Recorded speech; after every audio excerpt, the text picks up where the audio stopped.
MODSIM stands for Modeling and Simulation. It's all about integrating simulation directly into the design process. Instead of waiting for a physical prototype, we create a virtual model and simulate its real-world behavior. Will it withstand the loads or will it perform in extreme temperatures? MODSIM lets us answer these questions virtually long before we commit to manufacturing. Imagine you're designing a revolutionary new bicycle.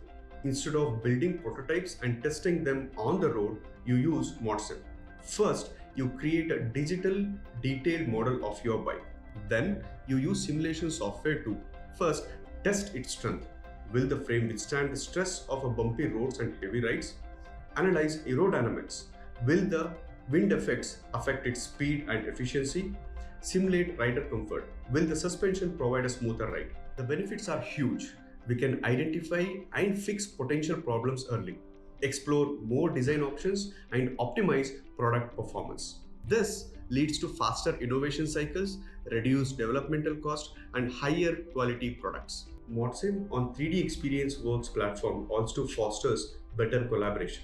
Design and analysis teams work together seamlessly using the same data and models. This breaks down silos and ensures everyone are on the same page. In short, MODSIM is about working smarter, not harder. It's about testing early, innovating faster, and delivering better performing products.